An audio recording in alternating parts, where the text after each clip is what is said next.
Un vecino adinerado le quitó la vida a mi perro accidentalmente y se burló de mí diciendo que era solo un animal.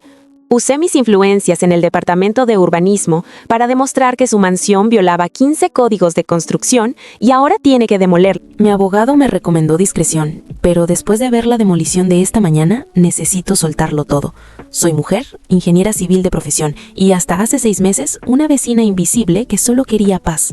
Aquí no hay finales felices rápidos. Aquí hay burocracia, venganza fría y el sonido de una bola de demolición golpeando el ego de un hombre que creía que el dinero lo hacía intocable. Para entender por qué hice lo que hice, tienen que entender quién era Max. No era solo un perro, era un Golden Retriever de 10 años que rescaté de un refugio cuando mi vida se caía a pedazos. Él me enseñó a respirar de nuevo. Vivíamos en una zona residencial de clase alta, una de esas donde los setos están cortados con láser y el silencio es la moneda local. Mi casa es pequeña, una propiedad histórica que heredé, pero mi vecino, Julian, decidió que pequeña significaba insignificante. Julian es el tipo de hombre que usa trajes de $3,000 para ir al club de golf y trata a los camareros como si fueran mobiliario. Construyó una mansión de estilo moderno, un cubo de vidrio y acero que desentonaba con todo el vecindario, pero que gritaba, «Tengo más dinero que tú». Siempre hubo roces. Se quejaba de que Max ladraba. Mentira, Max apenas suspiraba. Y de que los árboles de mi jardín arruinaban su vista simétrica. Lo que él no sabía es que yo trabajo para el Departamento de Urbanismo y Planeación de la ciudad. Conozco cada código, cada ordenanza y cada vacío legal de este estado. Pero nunca usé mi poder, hasta que él decidió jugar a ser Dios. Hay ruidos que nunca olvidas. El chirrido de unos neumáticos deportivos sobre el pavimento mojado y el aullido agónico de un animal que confía en el mundo. Son sonidos que se quedan grabados en tu médula ósea. Ese martes llegaba tarde a casa. Max estaba en el jardín delantero, perfectamente asegurado tras la valla de madera. O eso creía yo. Julian tenía la costumbre de retroceder con su SUV de 3 toneladas a una velocidad suicida por su rampa de acceso, que casualmente colinda con mi entrada. Escuché el impacto desde el porche. Fue un golpe seco, sordo, seguido de un silencio que me heló la sangre. Corrí hacia la calle. Julian estaba fuera de su vehículo, mirando el parachoques delantero de su Porsche Cayenne como si buscara un rasguño. A sus pies, Max yacía inmóvil. La valla de mi jardín estaba astillada. Él había subido a la acera, destrozado la madera y embestido a mi perro en su propio territorio. «¡Max!», grité, cayendo de rodillas. El perro intentó levantar la cabeza, sus ojos nublados buscándome por última vez antes de que la luz se apagara. Murió en mis hombros, empapando mi blusa de un rojo que todavía veo cuando cierro los ojos. «Maldita sea, mira lo que provocó tu animal», dijo Julian. No había horror en su voz, solo molestia. Ha abollado la rejilla de ventilación. ¿Sabes cuánto cuesta importar esta pieza de Stuttgart? Me puse de pie, temblando. El dolor era tan agudo que se sentía como una quemadura física. «Mataste a mi perro, Julian. Entraste a mi propiedad y lo mataste». Soltó una carcajada seca ajustándose los puños de la camisa. «Vamos, Aupi, no seas dramático. Era solo un animal, un perro viejo y sarnoso que probablemente iba a morir el mes que viene de todos modos. Te enviaré un cheque por $500 para que te compres otro. Considera los otros 500 como un pago por la valla, aunque honestamente le hice un favor a la estética del barrio quitando esa madera vieja». «No quiero tu dinero», susurré, con una voz que no reconocí. Era una voz fría, despojada de toda emoción humana. «Lo que he hecho es perder 10 minutos de mi tiempo», respondió él, subiendo de nuevo a su SUV. «Mi abogado te enviará un descargo de responsabilidad. No me busques, no me llames, y limpia ese desastre de la acera. Da una imagen deplorable». Se fue dejando una estela de humo y arrogancia. Me quedé de ahí, bajo la lluvia fina, sosteniendo el cuerpo sin vida de mi único amigo. Llamé a la policía, pero como era propiedad privada y un accidente doméstico de perro, me dijeron que era un asunto civil. Esa noche no lloré. Me senté en mi oficina, abrí mi computadora portátil y me conecté al servidor central de la municipalidad. Mis dedos volaban sobre el teclado mientras accedía a los planos archivados de la mansión Julian. Si él creía que Max era solo un animal, yo le iba a demostrar que su casa era solo un montón de infracciones esperando ser ejecutadas. Sabía que su arquitecto era un tipo ambicioso que solía saltarse pasos para complacer a clientes ricos, y yo tenía toda la noche, toda la semana y toda la vida para encontrar cada centímetro ilegal de esa estructura. La casa comenzaba. A la mañana siguiente no fui a trabajar con los ojos hinchados por el llanto. Fui con un café negro cargado y un iPad lleno de capturas de pantalla de alta resolución. Julian pensaba que yo era una vecina invisible, una empleada administrativa de bajo rango que movía sellos de un lado a otro. Lo que no sabía es que yo era la directora adjunta de cumplimiento de códigos de zona. Mi firma es la que decide si un rascacielos se queda en pie o se convierte en una multa millonaria. Me senté en mi escritorio y abrí el expediente número 8824-J, Residencia Montgomery. Julian se había jactado de su mansión durante meses en las reuniones de la asociación de vecinos. Recordé cómo se burlaba de mi pequeña cabaña histórica. Es pintoresca, OP, pero le falta escala. Deberías aprender de mi arquitecto. Él sabe cómo maximizar el espacio. Oh, Julian, susurré para mis adentros mientras comparaba los planos originales aprobados en 2024 con las fotos satelitales térmicas de la semana pasada. ¿Realmente maximizaste el espacio? Demasiado. Empecé por lo básico, la tasa de absorción de suelo. En nuestro distrito, por ley de protección de acuíferos, no puedes cubrir más del 40% de tu terreno con superficies impermeables. Concreto, asfalto, casa. Julian había construido una piscina olímpica, una cancha de tenis y una terraza de mármol que rodeaba toda la propiedad. Primera violación, dije, marcando el código SEC 14-202. Había pavimentado el 65% del lote. Eso significa que en la próxima tormenta, el agua de su propiedad inundaría la mía. Luego pasé a la estructura. Su mansión tenía un voladizo impresionante en el segundo piso, una recámara principal que parecía flotar sobre el jardín. Según los planos que él entregó a la ciudad, ese voladizo debía medir 1.5 metros. Según las mediciones del láser de la inspección técnica que pedí de forma rutinaria esa mañana, medía 3.2 metros. Segunda violación, invasión de retiro lateral. Tercera violación, integridad estructural no certificada. Para el mediodía ya no estaba buscando errores, estaba encontrando un fraude sistemático. Julian había sobornado a un inspector de campo hace 2 años para que firmara el cierre de obra sin entrar a la casa. Pero ese inspector ya no trabajaba para nosotros. Lo habían despedido meses atrás. Julian estaba legalmente desnudo y ni siquiera lo sabía. A las 5 p.m. regresé a casa. Julian estaba en su jardín, supervisando a un equipo de paisajismo que estaba instalando unos arbustos carísimos justo donde Max había muerto. El tipo tenía la audacia de silbar mientras pisoteaba la tierra aún manchada. Bajé de mi auto con mi portafolios de cuero. Me vio y puso esa sonrisa condescendiente de quien cree que ya ganó. ¿Vienes por el cheque, OP? Gritó desde su jardín. Mi asistente me dijo que 500 era poco, así que te hice uno por 800. Considera los 300 extras como una propina para que te vayas de vacaciones y dejes de mirarme con esa cara de funeral cada vez que salgo. Caminé hasta el límite de nuestra propiedad.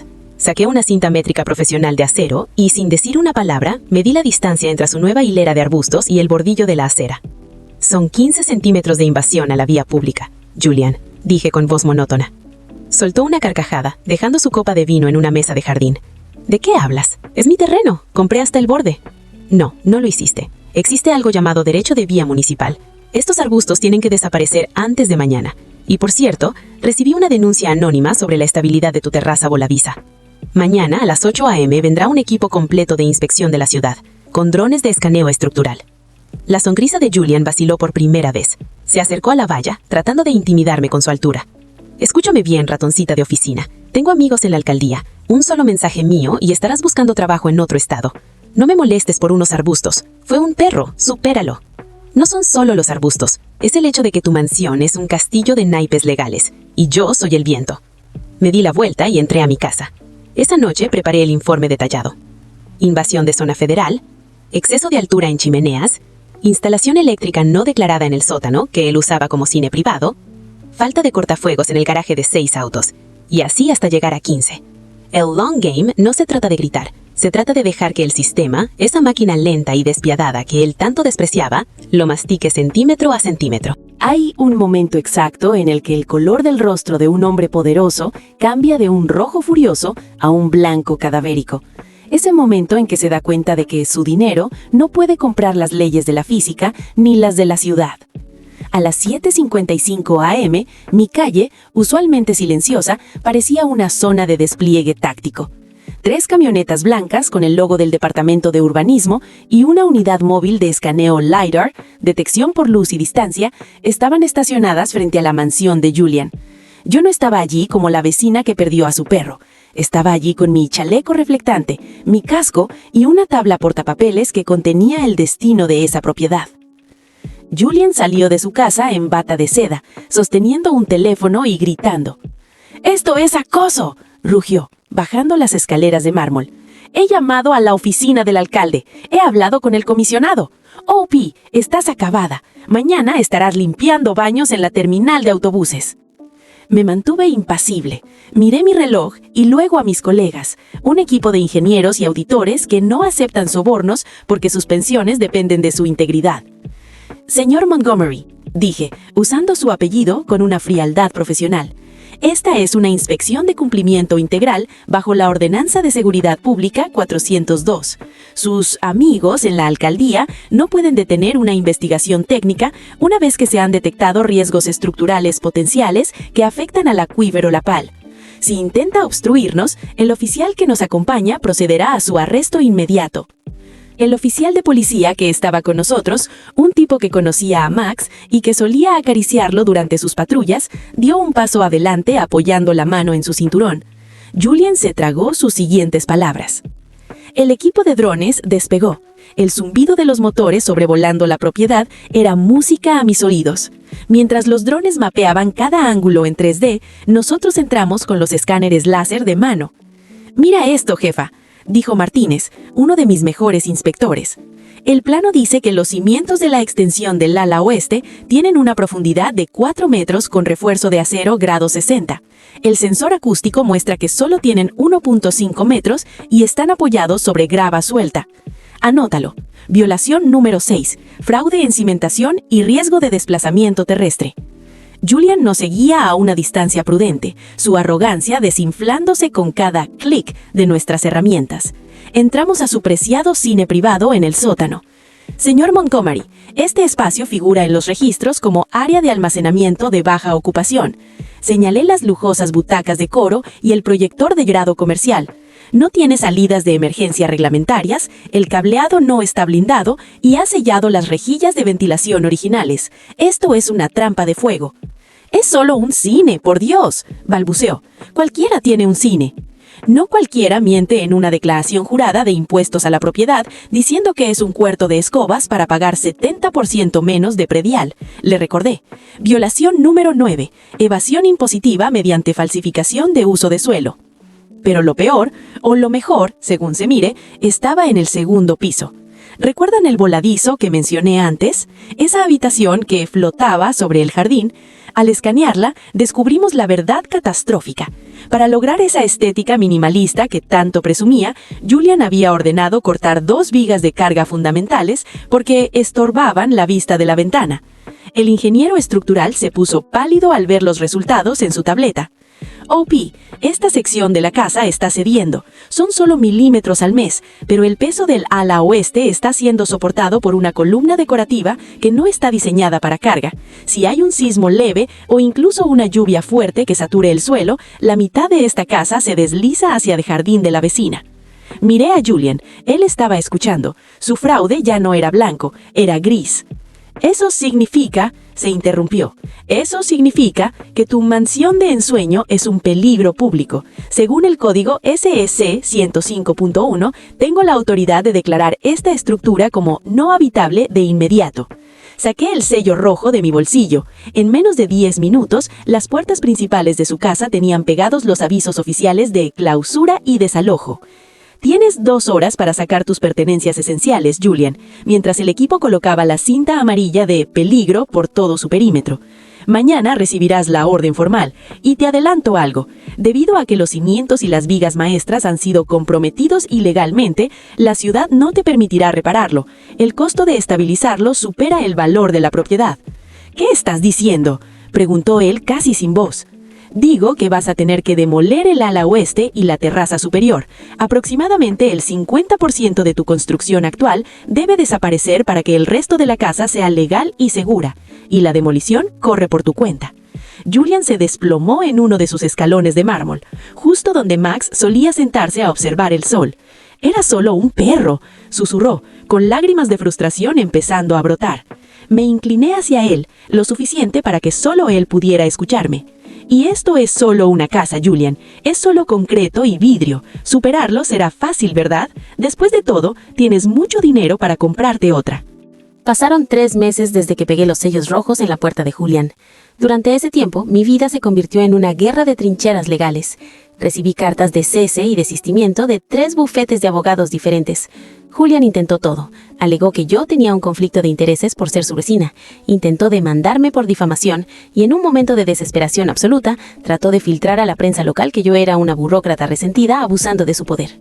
Lo que él no calculó es que yo no estaba sola.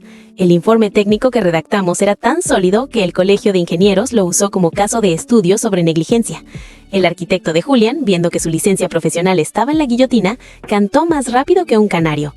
Entregó correos electrónicos donde Julia le ordenaba explícitamente ignorar los códigos de retiro y cortar las vigas de carga para no arruinar la estética minimalista del dormitorio. OP, esto ya no es una disputa entre vecinos, me dijo mi abogado mientras revisábamos la contrademanda. Esto es el Estado contra un fraude estructural masivo. Él no solo mató a tu perro, él puso en riesgo la estabilidad del terreno de toda la cuadra. La audiencia final ante la Junta de Apelaciones de Zonificación fue corta. Julian apareció demacrado, sin sus trajes de $3,000 y con un abogado que parecía querer estar en cualquier otro lugar. Señores de la Junta, comenzó su abogado, mi cliente está dispuesto a pagar cualquier multa. Podemos reforzar la estructura con columnas externas de acero. Negado, interrumpió el presidente de la Junta, un hombre que no tiene paciencia para los que juegan con la seguridad pública. El peritaje indica que la cimentación ilegal en suelo de acuífero ha comprometido la integridad del ala oeste de forma irreversible. El código SEC 110.3 es claro. Si la reparación excede el 50% del valor de la estructura afectada y hay fraude documental de por medio, la orden de demolición parcial es obligatoria. Julian se tapó la cara con las manos. En ese momento no era el magnate que se burlaba de un simple animal. Era un hombre dándose cuenta de que iba a pagar por demoler su propio trofeo. Esta mañana, a las 7 a.m., me serví una taza de café y me senté en mi porche, justo al lado de donde solía estar la cama de Max. Una enorme excavadora con una cizalla hidráulica estaba estacionada en la rampa de Julian. Él estaba allí, de pie en la acera, viendo cómo los obreros colocaban lonas para evitar que el polvo invadiera mi jardín. Una medida de mitigación que yo misma me encargué de supervisar con rigurosidad extrema. ¿Estás feliz ahora?, me gritó desde la calle cuando me vio. Tenía los ojos inyectados en sangre. Vas a ver cómo destruyen la mitad de mi casa por un maldito perro. ¿Eso es lo que querías? ¿Venganza? Caminé lentamente hacia la valla, ahora reconstruida con hierro reforzado. No, Julian, le respondí con una calma que lo enfureció más. Esto no es por Max. Max valía 1000 veces más que tu casa, y nada de lo que pase hoy lo traerá de vuelta. Esto es por las reglas, esas que creías que no se aplicaban a ti porque tenías un Porsche. Hoy la gravedad y el Código Civil se van a aplicar a ti con todo su peso. La cizalla hidráulica se elevó. Con un crujido metálico que sacudió el suelo, la mandíbula de acero mordió el volado de la recámara principal. El vidrio templado estalló en 1000 pedazos, cayendo como lluvia de diamantes sobre el jardín donde él había matado a mi perro. Capas de mármol, vigas de madera cara y sistemas de iluminación inteligente se convirtieron en escombros en cuestión de minutos.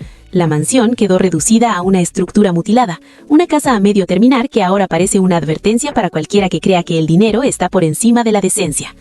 Para aquellos que preguntan en los comentarios, sí, Julian tuvo que vender el terreno meses después. Entre las multas de la ciudad, los impuestos retroactivos que le cobraron por la evasión del sótano y el costo de la demolición controlada, se quedó sin liquidez. Update. La propiedad fue comprada por una fundación. ¿Saben qué van a construir allí? Un parque comunitario pequeño y un centro de rescate para animales domésticos. El nombre en la placa de la entrada ya está decidido. Santuario Max. Julian vive ahora en un condominio rentado a la otra punta de la ciudad. A veces paso por ahí y me aseguro de que mi auto esté impecable, sin un solo rasguño, respetando cada límite de velocidad, porque al final del día, él tenía razón en algo. Yo soy solo una ratoncita de oficina, pero soy la que conoce dónde están enterrados todos sus papeles.